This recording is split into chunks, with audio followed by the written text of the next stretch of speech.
سب سے پہلا سوال یہ ہے کہ اللہ تعالیٰ نے ہم کو کیوں پیدا فرمایا، اور اس سے بڑا سوال یہ ہے کہ ہم کو کس نے پیدا کیا۔ اس لیے کہ اس سوال کا تعلق توحید ربوبیت سے ہے کہ ہم کو بنایا کس نے، ہم کو کس نے پیدا کیا۔ یہ ہو ہی نہیں سکتا کہ ہم خود بخود اس دنیا کے اندر چل کر آئیں، خود بخود ہم بن گئے ہوں، بلکہ ہمارا کوئی بنانے والا ہے، ہمارا کوئی پیدا فرمانے والا ہے۔ اور اس کا جواب اللہ رب العالمین نے قرآن کریم کے اندر دیا ہے، یا ایھا الناس اعبدوا ربکم الذی خلقکم، اے لوگو تم اس رب کی عبادت کرو جس نے تمہیں پیدا فرمایا۔ اللہ رب العالمین نے ہم تمام لوگوں کو پیدا فرمایا ہے۔ اس دنیا کا موجد، اس دنیا کا مالک صرف اور صرف اللہ رب العالمین ہے۔ اسی کی ذات ہے جس نے زمین و آسمان کو پیدا فرمایا، اور اسی کی ذات ہے جس نے انسانوں کو بنایا، انسانوں کو پیدا فرمایا۔ جب اس سوال کا جواب ہم کو مل گیا کہ اللہ رب العالمین نے ہی ہم کو پیدا فرمایا ہے، تو دوسرا سوال یہ آتا ہے کہ اللہ تعالیٰ نے ہم کو کیوں پیدا فرمایا۔ اس کا جواب اللہ رب العالمین نے قرآن کریم کے اندر دیا ہے، فرمایا کہ وما خلقت الجن والانس الا لیعبدون، کہ میں نے انسانوں اور جناتوں کو صرف اس لیے پیدا فرمایا تاکہ وہ صرف میری عبادت کرے، اللہ رب العالمین کی عبادت کرے، اس کی بندگی کرے، اور اس کے ساتھ کسی کو شریک نہ ٹھہرائے۔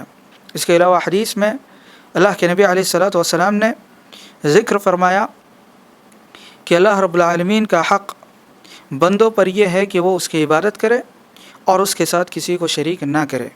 دیکھیے، حقوق دو طرح کے ہوتے ہیں، ایک وہ حق جو رب سے متعلق ہے جس کو حقوق اللہ کہتے ہیں، اور دوسرا وہ حق جو بندوں سے متعلق ہے اس کو حقوق العباد کہتے ہیں۔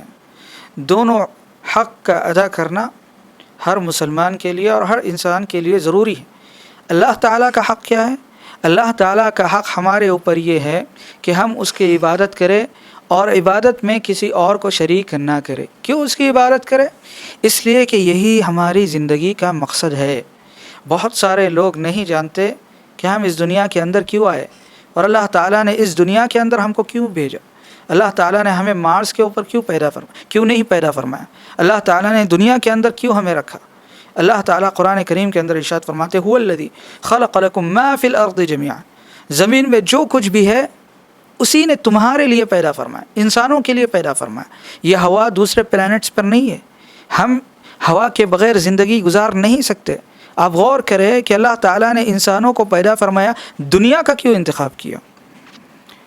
ظاہر سی بات ہے کہ اللہ تعالیٰ نے انسانوں کو ان کی صلاحیت کے حساب سے اور جو ماحول ان کو سوئٹیبل ہے اس کے حساب سے اللہ رب العالمین نے ان کو دنیا کے اندر پیدا فرمایا، اور اس کا اصل مقصد یہ ہے کہ وہ اللہ رب العالمین کے حق کو جانے جس نے انہیں پیدا فرمایا، جو انہیں روزی دیتا ہے، جو انہیں بیماری سے نجات عطا کرتا ہے، جو ہر چیز کا مالک ہے، وہ اس کے حق کو جانے اور اس کے حق کو ادا کرنے کی کوشش کریں۔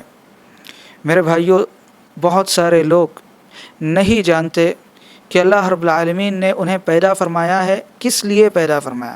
وہ ایسے ہی زندگی گزارتے ہیں، زندگی میں ان کا کوئی ٹارگٹ ہوتا ہے، کوئی مقصد ہوتا ہے، کوئی ڈاکٹر بننا چاہتا ہے، کوئی انجینئر بننا چاہتا ہے، کوئی ٹیچر بننا چاہتا ہے۔ اچھا ڈاکٹر بننے کے بعد، اچھا انجینئر بننے کے بعد اور اچھا ٹیچر بننے کے بعد زندگی گزارنے کا کوئی موٹیو سمجھ میں نہیں آتا ہے، بہت سارے لوگ سوسائڈ کر لیتے ہیں۔ لیکن اسلام نے ہم کو بتایا ہے کہ زندگی گزارنے کا اصل مقصد یہ نہیں ہے، یہ تو ضرورت ہے۔ مقصد یہ ہے کہ اللہ رب العالمین کی عبادت کرے، اور اللہ تعالیٰ کو ہماری عبادت کی کوئی ضرورت نہیں ہے۔ یہ اللہ تعالیٰ کی حکمت ہے کہ اللہ تعالیٰ نے بندوں کو اس لیے دنیا کے اندر پیدا فرمایا تاکہ وہ دیکھے لیبلوکم ایکم احسن عملا، کہ ہم میں کون بہترین عمل کرتا ہے، کس کا عمل زیادہ اچھا ہے۔ اور یہ جو زندگی اللہ رب العالمین نے عطا کی ہے، 60 سال کی، 70 سال کی، یہ حقیقت میں اختبار ہے، امتحان ہے، یہ ایگزام ہے ہمارا۔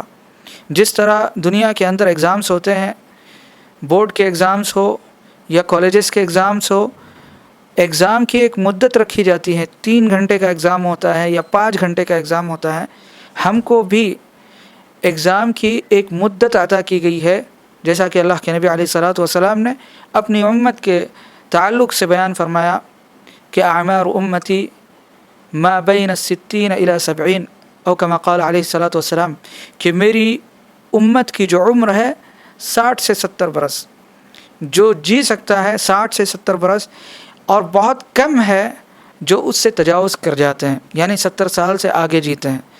تو یہ جو زندگی رکھی گئی ہے یہ ایگزام کے لیے رکھی گئی ہے، اور پرچہ بالکل آؤٹ ہے، مقصد بالکل واضح ہے۔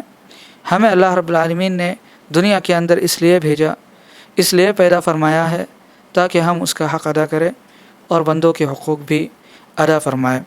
اللہ رب العالمین ہم تمام لوگوں کو اس کی سمجھ عطا فرمائے اور اس کے مطابق اپنی زندگی گزارنے کی توفیق عطا فرمائے۔